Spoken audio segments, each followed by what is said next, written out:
Hi, people of the internet world watching screens. Today I have some more work to do on Ragnar, my 69 VW Beetle that I'm restoring to give away to one of you. Link in the video description below. It's time to do some wiring. I need to see which end of this is the engine side. I don't know. That's why I gotta do this. Sub harness, lots of wires. This is gonna be fun.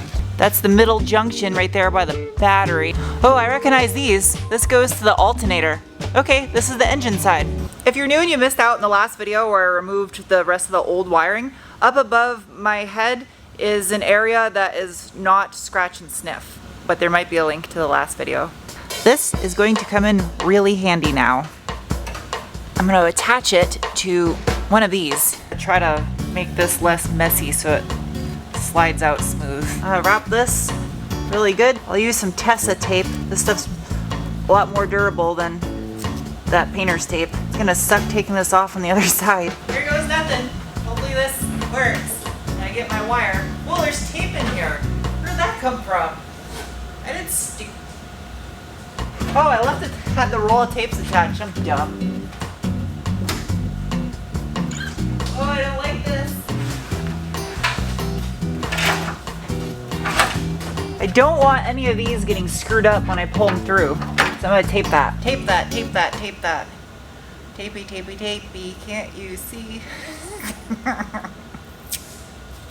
Come through, tape, come through.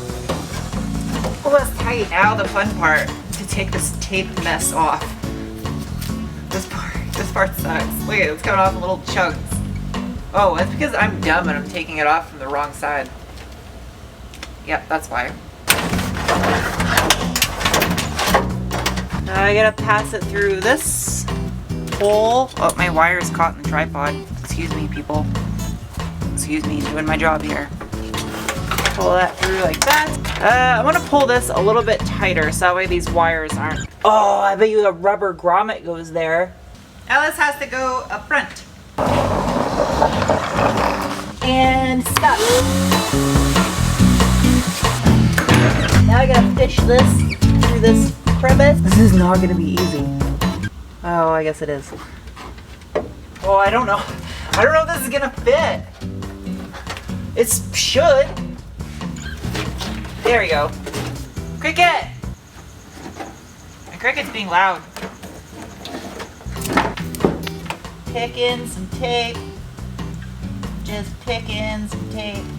Dome light. Brown, red, brown, white. Got it. Kind of started breaking these out so I can see which one is for what circuit. If you've never done any automotive wiring before and you're afraid of it, I highly recommend starting with a project like this because this is as easy as it's ever going to get. So I'm gonna run that back down, pull it from the front. These wires are so brittle. It is ridiculous. It's a good thing I'm replacing them. New harness, new harness. It's inside the car. So I got a new harness right here. Now this is reattached. Oh, nail. Ha! My nail came in clutch for that. There, dome light check. Next up is taillight harnesses, which I have right here, left and right. Double T. Okay, so I need T's. There's actually, oh, there did come with grommets. Good. There's actually a flow sequence of how you should hook up all the wires. It didn't have any of these on the old harness. I'm glad I have these things now. I was gonna time lapse a lot of this stuff, but I just found out recently that people have been using my MR2 videos for actual resource of like knowledge on that car. And I'm like super flattered by that. So I'm gonna try to show quite a bit of the wiring. Just because someone might learn something from this. I don't know. I like helping people. Honestly though, this is super self-explanatory. Black and green goes black. Black red goes to red. Because it's a VW brown as ground. I'm just loosely setting the stuff in here because I still gotta do the tar paper, and then I'm gonna rubber undercoat this area down there. I would have rubber undercoated first before doing that, but it'll make it really difficult to stick wires through grommeted holes and stuff if it's all covered in it. So I'm just gonna have to move the wires out of the way or mask them off when I do it. They're grommet. Black and red goes to red. White, black goes to white. This one's white and red striped, just like the T that goes to the license plate light. So it's kind of common sense. It doesn't say that it's this wire, but it's this wire. Now my front turn signals, and then I'm on the second page. Back in my cave I go. I'm gonna spend most of the day in here probably. I can't just stick brand new carpet on top of disgusting, dirty, sound deadening material on the floor of the car. Even though I vacuumed this, that's still a recipe for odors later in the future. All this stuff stinks, but it's powerful.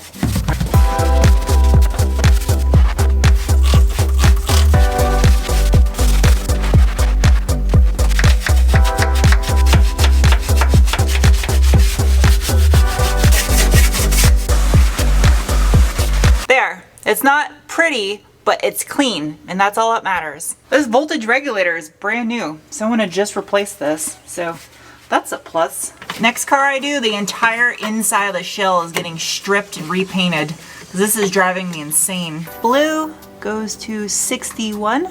Fat red one goes to B positive. B positive, that's a good life lesson. B positive. Because this car is a 69, the other doodad that was underneath here by the voltage regulator is for the rear defroster. It's not in this kit, doesn't show it, but I found a factory service manual online that does. So A is gonna go to my gauge cluster. This wire goes to the actual rear defroster itself. That goes to terminal Bravo. And then the center is 12 volt source, and then that top corner is a ground. My positive needs to have an inline fuse on it though, so I need to add one of those. I put this boot back on there. I'm just using the inline fuse holder that was for the rear defroster before, because that's still good. There, fully connected. Got a new ground wire. Everything's hooked up for the defrost. I could keep going with the electrical and do the back of the dash now and completely finish it, but I get distracted easy.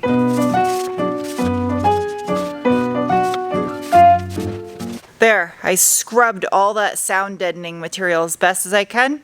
Now I can put some carpet in. I think this is the carpet. I think. Carpet. Oh yeah. That's carpet, all right. That smells so good. That is nice. It's the same texture as the carpet that was in the TT. It's that super durable special loop. I don't know what kind of loop it is.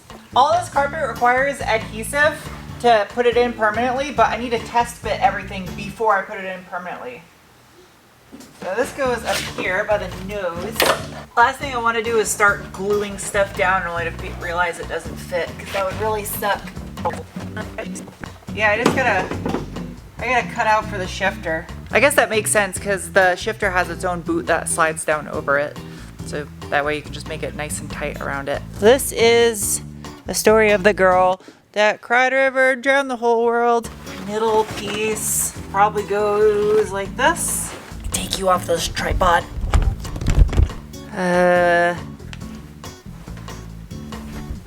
Measure 17 times, cut once. Ow, that's my elbow. Okay, I guess it'll be different when I cut out the holes for this. Another piece, and those are kick panels. Those go along the sides. Wait a minute. This looks like a shifter hole or a robotic turkey hole, one or the other. Nope, I was wrong. This goes up there? Yeah, that's where that goes. Oh, that makes a lot more sense. What's gonna pop out of this thing? A bunch of gears and wizards? Oh, that's gross. Put some tape over that. All right, now I can see where I need to cut.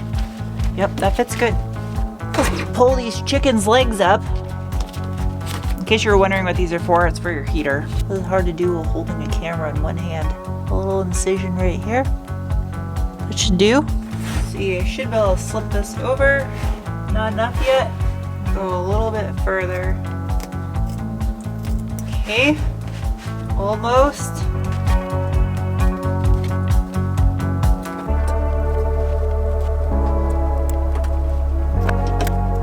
I'm actually pretty pleased with myself right now. That's not too bad.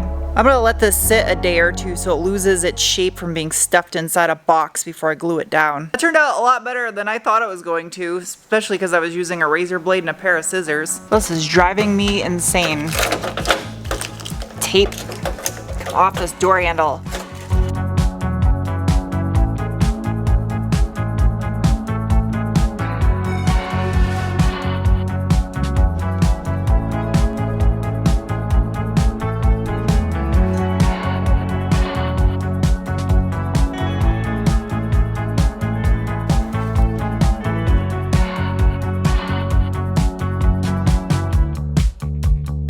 Hi, it's day 3 in this video. I'm trying to get all the wiring done in one video for you. So I made a bit of a discovery this morning that the wiring inside this ignition box on the steering column is pretty much part of it. The steering wheel that you all seem to have hated is coming off. Doesn't it look like this thing actually comes apart? It's all one piece. Oh wait, no, it comes apart in the front here. Everything functioned on that column before as it should, so it's just wasteful to replace it now.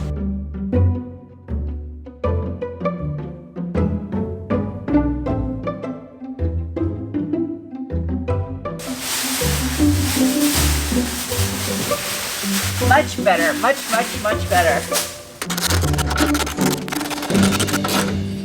There, much better. This switch right here is for the wipers. What's weird about it though is there's 2 nipples on it. Reason being is the way these cars were designed, it uses air from your spare tire to pressurize the washer fluid to spray at your windshield. So the more you use your washer fluid, the more your spare tire is gonna go flat. That's the dumbest shit ever. I'm starting to like antique cars for reasons that I didn't think I would, and it's not because of the simplicity, it's because of the weird engineering of stuff they had to come up with because of the lack of technology, but they found workarounds around it.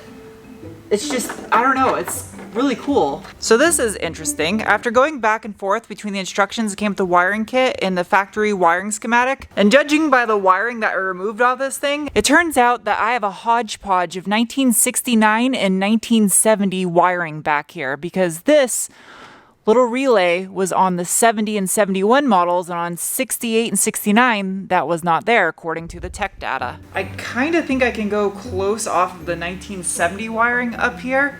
I mean, these circuits are so simple. Where is that black, white, and green, and blue wire? Okay. No, this car was wired mostly like a 1970. Which is weird because it's definitely a 69 blue, green, or blue wire, KBL or L49A flasher relay to green arrow turn signal light in speedo. So that brick, yeah, there's that brick right there. Okay, so those are my turn signals. Blue with a green stripe. Starting to see what they did here. Everything is color coordinated based on the circuit that the wires belong to. So that is gonna go from my KBL to my light. Blue wire and the blue-green wire are for dummy lights on the dash coming from the main harness. Black is for my defrost. Luckily, the way Volkswagen did this is the color circuits are all very similar, so it kind of flows nicely when you can knock out one color circuit at a time. Kind of. White-red double wire goes to 58 Bravo. Red goes there. I think some of this is also kind of common sense a little bit. This big fat red wire is going to be my main power supply for ignition and headlights. So that's going to come up from the main harness.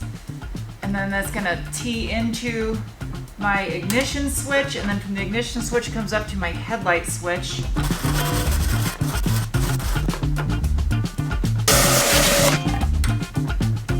I don't have a lot left to wire up. Mostly the wiper system and some grounds, but problem, that is not acceptable. That isn't.